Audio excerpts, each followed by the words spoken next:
আসসালামু আলাইকুম সম্মানিত প্রিয় ভিউয়ার্স, আশা করি আপনারা সকলেই ভালো আছেন। আলহামদুলিল্লাহ আমি ভালো আছি। তো আজকের ভিডিওটা হচ্ছে আমাদের আমরা যেটা সোনালি পালন করি, দেখা গেছে অনেক সময় বড় মুরগি বা ছোটো মুরগি কালো গুড়ের মতো পায়খানা করতে করতে একদম কালো হয়ে যায় পায়খানাটা। তো এই কালো পায়খানাটা আসলে কেন করে এবং এর কারণটা কি, এবং এই কালো পায়খানাটার ক্ষতি কি কি, এবং এর কী কী ওষুধ দিলে এটা ঠিক হয়ে যায় ইনশাল্লাহ, এই বিষয়টা না ইনশাল্লাহ আমি আপনাদের আজকে দেখাবো। তো প্রথম যে বিষয়টা সেটা হচ্ছে কালো পায়খানা, যেটা হচ্ছে গুড়ের মতো আপনারা স্ক্রিনে দেখেন। তো এটা যখন আপনার নিক্রোটিক এন্টারাইটিস, কোলি এন্টারাইটিস দুটো যখন একসাথে ভালোভাবে একদম মানে গাঢ় পর্যায়ে হয়ে যায়, তখন কিন্তু পায়খানাটা আস্তে আস্তে কালো হয়ে যায়। তো এই কালো পায়খানাটা হইলে হয় কি, মুরগির ভিতরে হচ্ছে দুইটা সিকিমের মতো থাকে, আঙ্গুলের মতো। ওই দুইটা দেখবেন আপনি মুরগি যখন মুরগি মারা যায়, তখন আপনি দেখবেন যে এই দুইটা জিনিস হয়তো একটু ফুলে গেছে, হয়তো এটার মধ্যে আবার কালো পায়খানা এটার মধ্যে জমা হয়ে আছে। তো এই ক্ষেত্রে কিছু কিছু ক্ষেত্রে মুরগি হিউজ পরিমাণ মারা যায়। হিউজ পরিমাণ বলতে দেখা গেছে আপনি প্রতিদিন 4টা-5টা করে মারা যায়, আবার দুর্বল হয়ে থাকে, 1-2টা দুর্বল হয়ে থাকে, তারপরে মারা যায়। আবার অনেক সময় দেখা গেছে ভালো মুরগিও মারা যায়, অনেক সময় এটা খুব কম হয়ে থাকে। তো আস্তে আস্তে যখন দুর্বল হয় তখন কিন্তু মুরগিগুলো মারা যায়। তো এইটা আসলে আপনার এটা হবে, যেহেতু আমরা ফিড দিয়ে মুরগি পালন করি, এটা হবে, কিন্তু এক এক বেসে এক এক রকম হয়। দেখা গেছে এক এক বেসে কম হয়, এক এক বেসে বেশি হয়।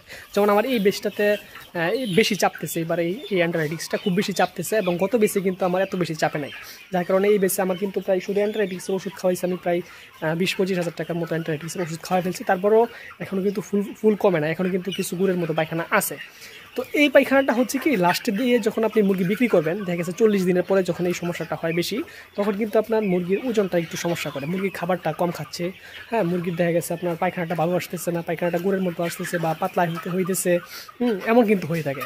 তো এই বিষয়টা তো এটা কিন্তু আপনার ছোটো বয়সে হইতে পারে, বেশি বয়সে হইতে পারে। তো আমি কিন্তু ডোজ করাই, আমি কিন্তু প্রথম বোর্ডিংয়ে কিন্তু একটা ছোটো হালকা একটা ডোজ হয়, তারপরে কিন্তু আপনার প্রায় 17-18 দিনে একটা ডোজ করি, তারপরে আবার কিন্তু প্রায় 24-25 দিনে একটা ডোজ করি, আবার দেখা গেছে অনেক সময় 14-15 দিনে একটা ডোজ করার পরে আবার 25 বা 28 দিনে একটা ডোজ করার পরে আবার একটা 40-42-45 দিনে একটা ডোজ করি, তারপর একবারে বিক্রি করে দিই। 3টা ডোজ করা হয়।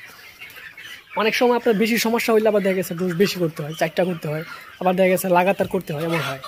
তো এইটা আসলে আপনি হবেই। তো এমন যদি সমস্যা দেখান, আপনি যদি দেখেন যে আপনার মুরগির পায়খানা কালো হয়ে গেছে, তো এইটা কিন্তু যখন কালো হয়ে যাবে তখন কিন্তু সমস্যাটা বেশি, তখন কিন্তু ওষুধ খাওয়াতেই হবে। ওষুধ না হলে কিন্তু আপনার মুরগি সুস্থ হবে না। তখন আপনি কি কি ওষুধ দিবেন, এই বিষয়টা আসলে আমি আপনাদের দেখাচ্ছি এখন। তো তখন আপনারা যেই ওষুধটা দিবেন, আমি এখন যেই ওষুধটা ইউজ করতেছি আর কি, বর্তমানে অলরেডি ইউজ করতেছি, সেটা হচ্ছে প্রথমে হচ্ছে আপনি দিবেন হচ্ছে অ্যাডিফ্লোর 200। দেখেন আপনারা ভালোভাবে যে অ্যাডিফ্লোর 200, এটা হচ্ছে 2 লিটার পানির মধ্যে 1 মিলি এই ওষুধটা। এবং সাথে হচ্ছে এটা হচ্ছে কোলি অ্যান্টারাইটিক্সের জন্য, এবং সাথে হচ্ছে নিক্রোনিল এসকেএফ কোম্পানির, এবং এটা হচ্ছে নবিবু কোম্পানির, ঠিক আছে। নিক্রোনিল এটাও কিন্তু 2 লিটার পানির মধ্যে 1 মিলি, ঠিক আছে। এই দুইটা কিন্তু অ্যান্টিবায়োটিক।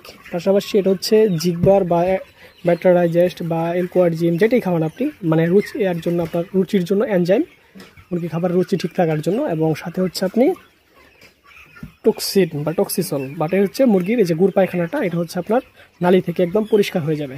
এই দুইটা হচ্ছে আপনার মুরগির অসুস্থ ভালো করবে, এটা হচ্ছে নালি পরিষ্কার হবে, এবং এটা হচ্ছে রুচি বাড়াবে। তো এই 4টা ওষুধ যখন আপনি দিনের বেলা 12 ঘন্টা, রাইতে সাদা পানি 4 দিন দিবেন, ইনশাল্লাহ আপনার মুরগি সুস্থ হয়ে যাবে।